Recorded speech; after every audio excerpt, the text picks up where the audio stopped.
the executive director here. I've been here now, I think, 16 months, if my arithmetic is correct.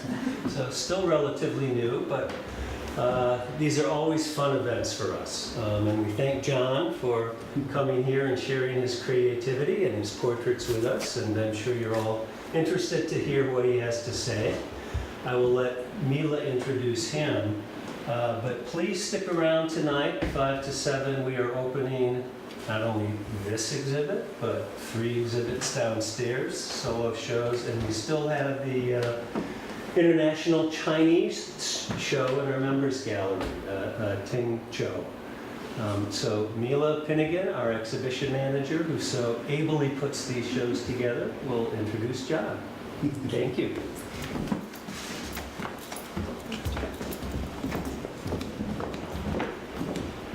Hi everyone, good evening. So it is my pleasure to introduce the artist John Kenyon. He describes himself as a businessman by day, an artist by night, and it seems so fitting that in our Johnson Sisters library that holds so many stories of artists, we have this exhibition that holds many stories of people and beloved pets. And I hope that you enjoy walking around and just gazing into the eyes of some of these individuals. And you know, for some of them, there's a little bit of text that might give you more information about them. But I also just enjoy imagining sort of what was going through their mind at that moment that John captured so beautifully. And so without any further ado, John Kenyon. Thank you. Thank you. Hi, everybody. Thanks for coming. I really appreciate it. I'm going to start by saying I don't do this normally, so please forgive me, okay? I'm a businessman. I sit by my computer most of the day, and I paint, and I don't know if you know much about artists, but they tend to be a little inward focused when they're painting, and so I don't have a lot of social interaction these days, so I appreciate it. So anything, that I share with you tonight is probably that I'm overly exuberant, that I actually get to talk to people. So, so with that being said, let me tell you a little bit about myself. I moved here to the Upper Valley about 5 years ago. Prior to that, I spent the majority of my life living in southern New Hampshire, down in the Nashua area. And I've pretty much painted, my entire life, but kind of dabbled most of it.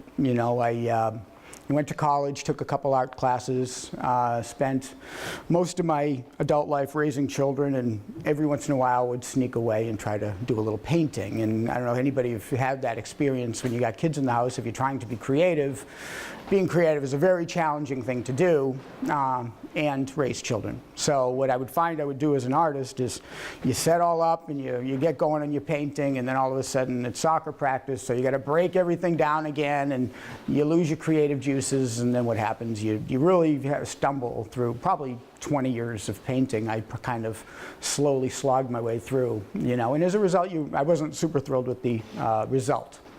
Subsequent to that, my kids moved out, so yippee, all of a sudden things changed. So now all of a sudden, my kids are gone, and I have a lot more spare time on my hands. So now I actually have my own space, my own studio where I set up, and guess what? I stay set up. I don't have to break anything down. I don't have to worry about people coming in and trampling my stuff, and so when you go to paint and you're in that environment, all of a sudden your juices tend to be a lot more creative, and you just kind of go with the flow.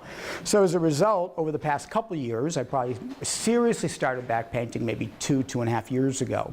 And in so doing, I found, I paint a lot. Let's put it that way. I paint a lot. So I've probably just here, these paintings are a result of probably a year's worth of activity. But prior to that, I painted, I've probably got 70 or 80 portraits that I've done, as well as a bunch of commissions and stuff that I've done along with that, So, and it's, I guess in the end, it's all practice, right? So with that being said, that's my history a little bit. So we talk about the theme of the show today. It's life lessons. It was about a year ago. I had sent a letter over to AVA Gallery here, and I said, I'd really love to do an exhibit. And I had a body of work at that point that I had shared with with the gallery, and they said, yeah, sure. How about a year from now? And I said, great, gives me a year to plan. So here we are a year later, and I thought to myself, okay, what do I really want to do for this show? And I'm a portrait artist. So one of the struggles you have when you're a portrait artist is it's a very personal thing, right? If you're hiring a portrait artist, it's because you have a person or a pet or a being that you want painted. So as an exhibit, I think to myself, what's going to draw people to come to an exhibit and look at a bunch of strangers on the wall? You know, and what's going to compel somebody to maybe even make a purchase or, you know, to admire a painting if they're not directly connected to the individual. So that was my struggle. And I was kind of beating my head against the wall through how I was going to plan this, and all of a sudden my partner said one day, hey, I got a great idea. You're on Facebook, right? And I said, yeah. And he said, why don't you post something on Facebook? Why don't you just say, you know, ask for candidates to paint, ask for subjects, you know, and I talked about you know, the emotional connection that you have to a certain subject, and I said, well, I can't, you know, necessarily don't want to paint all of the people and all of the beings that I'm connected with. Let's find some other people, you know, some other people in the community and ask them for candidates who they would like to have painted, people that are special and people that are important in their lives, or pets for that matter.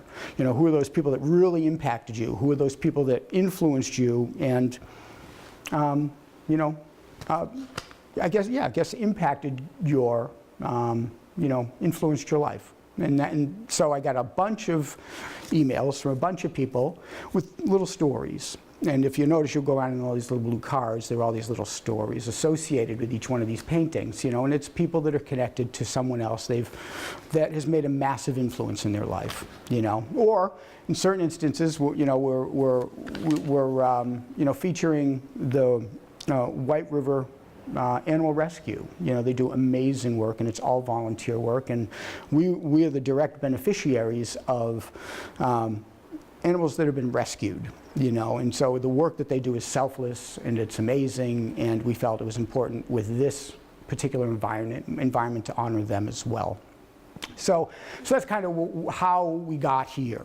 So, you know, I guess, you know, I can't get a lot into technique and all that sort of stuff, understanding my origins a little bit, but I can kind of give you an idea of what I think about and what my process is when I actually do a painting, you know, and it starts with, you know, a picture. You know, and almost all of my work is done through photographs. You'll notice portrait artists in general, you find portraits to be actually rather uptight. At least that's how I feel about them generally, and they're very posed, and they're very, in many respects, very rigid, and that's not what I go for when I do my portraits. And if you go around, I really love, you know, the paint to be very free-flowing, you know, and you know, I like a lot of big strokes and very free-flowing, and it's very emotional. And my point isn't necessarily, although I go for likeness, but I also really try to capture the spirit of the individual, you know, and so that's why photographs work really well, because so often someone has a photograph that was kind of serendipitously taken, you know, of a person laughing at a particular moment, or, you know, turning their head a certain way or something of that nature, and all of a sudden you capture the spirit of that person in that photograph. And that's so much more important to me as it relates to portrait art than just someone sitting in a chair for however long while you're painting their picture. Okay, so that's kind of why I'm so focused on photographs, is because that's really what I go for, is the essence of the individual. So if you want to just move forward, I'll kind of give you kind of a thought. This first this is a painting I did. It's actually called Direction. And you'll notice I just found this great picture of this dude, you know, right here. And I thought, based on that picture, I wasn't going for likeness in this, okay? What I was going for, I loved the composition of that photograph, okay? And so as a result, I wanted to create something with the similar feel, okay? And as a result, what I did was I took that, and this was kind of my process in doing that. This is a big painting. It's not part of this exhibit here today, but it's a 24 by 24. This is Grace. It's about that size painting. Okay, and you'll notice the first thing I look for, and what makes a really good painting in my mind is really the value. You know, it's the lights and the darks, you know, the deep parts of the painting and the bright parts of the painting, you know, because that's what gives the painting texture. You know, so you'll see that's kind of what my focus was when I started this particular painting. You know, the first painting was day one, you know, I call it. And it was really looking, where are the really dark places in that painting, the real shadows. And I started there, and then I looked for the really bright spots. So you'll see a real big contrast between the really brights and the really darks. And then I go from there and I kind of fill in the color afterwards and kind of blend the colors together. But you might notice I'm not a super big blender. You know, I like the brush strokes. I like the big brush strokes, okay? So the paint is applied very heavily in this particular painting, and if you'll see that, like if you look at the beard, there's a lot of texture in the beard, and it's really big chunks of paint and big, broad brush strokes. So we move on to the next one. The other thing, portraits are really challenging because if you are going for likeness, and obviously I do, if you're going for likeness, what you find often is that one single brush stroke that's maybe misplaced can throw an entire painting off. That, you know, you look at the bridge on the nose and how wide that is, and if you don't get that right, guess what?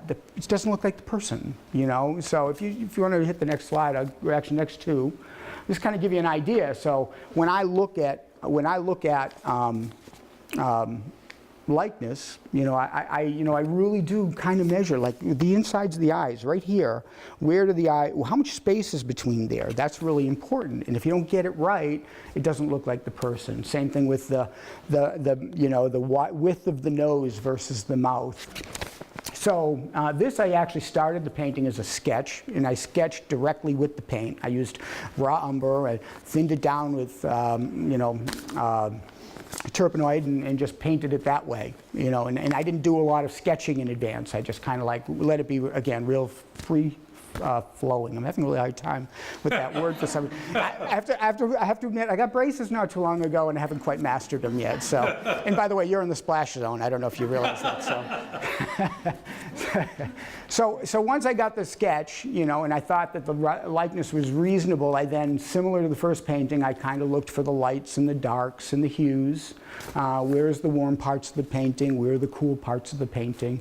And I basically filled in, and you'll notice in the third, I kind of put the colors and the shadow and the shades in, and just kind of built it up from there. So with any painting, I might go back and forth on a painting, make 4 or 5 passes at one painting, you know, just kind of like starting with the sketch, moving on to blocking out the color, then I'll go back and I'll refine that a little bit, and I'll go back a 4th time and I'll refine that a little bit, until such point as I really am satisfied. And so if you hit the next slide, this is Howard, he's on the wall over there. You'll see, I mean, this is kind of a fully blocked out painting, but, you know, I hate to say it, but, you know, some people would stop there. You know, and that, not for me. What I would do is I would take it maybe a next step, and I'd kind of tighten up the lines a little bit. I'd add a little bit more shadow, a little bit more color in the face, and kind of, you know, sharpen everything up. And as a result, you know, that's kind of the finished product. And again, you can see them over on the wall there. And so the last one I just wanted to bring, just because I thought it was fun, is Peary. You can hit one more time. Now, when I'm going for likeness, very often I spend a lot of time sketching out the drawing first, and I use a grid system. You know, not everything I do is just like, you know, sometimes you have to draw a little grid. You say, so you have a good handle on where do the eyes go, how much space is between the eyes, all that sort of stuff. So you'll notice I kind of I've got a grid in there so that I know that everything's kind of laid out in the right spot. And I look for the values, I look for the lights and the darks, and I kind of shade in the darks and where the shadow is going to be in the painting. And what you find is if you spend a lot of time sketching, it's kind of the roadmap for the painting, you know, because if you spend enough time on that piece of it, the rest of it comes together a lot more easily. So if you just hit that again, so you'll see, after we've got the sketch, what I do is I go along and I fill in the darks, the dark colors again. And you see the shadow underneath the neck, for example, or, you know, the folds of the ear. And as you know, bulldogs are great because they get a lot of folds, you know, and they're really fun to paint. So the next step is I kind of add the shadows in, and then I'll add some color And quite frankly, I don't spend a ton of time on color at this stage in the painting. You know, I kind of get a rough idea of what the color is, and the color may be a little brighter or a little softer or something. So I don't spend a lot of time at this moment getting the color right. I just want to kind of, again, block out the painting as best I can. And so then you get the third one, and again, we've refined it. Now I've filled the space with the paint, you know, with the various colors that you got. And so now you'll notice in this painting, he's got all of his face painted. You know, I haven't quite done all the background, but I've really blocked it out. And then, of course, the last one is the finished product. And again, similarly to Howard, you know, I refine all the paint, and you know, and I tighten up all the lines, and you know, and I sharpen up the color, and you know, maybe apply some accuracy to the color and that sort of stuff. And you'll notice periods right over here as well, so if you want to see them in person. So that's kind of my process, you know, and outside of that, I don't, you know, have much more to add unless, does anybody have any questions? We open up the questions at this point. I'm curious, how many hours do you think you have between your sketching and your final product on this particular painting? This is probably about 12 hours. But what I'll do is I'll spread it out. I'm kind of an alla prima painter, which is basically a wet-on-wet painter. So I don't let anything really dry. But what I do is I might let the paint set overnight before I'll go back to it, because I find that if I paint too much wet on wet, it kind of dulls the colors and it makes it kind of muddy. So what I'll do often is I'll do my first pass at the painting, then I'll set it aside, and then maybe I'll go back to it the next day after it's set, and then I apply some color on top of that, and then what I find is the color stays a lot brighter by doing that. So yeah, 12 hours, but I probably maybe spend 2 hours at a moment, at a pop on it, you know, spread out over. So I mean, you look at my studio and I got probably 3 easels going at any given time, you know, with various paintings at various stages. That was a question I had. Are you focused on one particular work, or are you doing multiple things? Yeah, so what I'll do, just that, you know, when I'm into one painting, I'm into one painting, but I'll have 3 or 4 going, so I have to, I'll get a little obsessive about it, and so I have to finally say, I'll look up and it's midnight, and I'm like, you know, so I finally, hey, I gotta stop. So, and then I'll set it aside. And then tomorrow I'll go back, and then sometimes I just need to sit with it for a little while, you know, and look at it and say, you know, I'll be honest with you, sometimes I do a painting and I sit with it for 2 weeks, and I look at it, I'm like, you know, something's not right, and then all of a sudden it clicks on me, I figured it out, you know, and then I go back, and then all of a sudden I can make the change. And for me anyway, at least with oil paints, I find that they're forgiving like that I can actually make those kinds of changes, you know, late in a painting. So you don't actually start over? No, I try not. I painted, I hate to admit it, Aunt Joan over here, my Aunt Joan, the nun. I've done 3 paintings of her, and I've thrown each one of them out until I finally did one that I liked. So yes, every once in a while, yeah, I throw them away.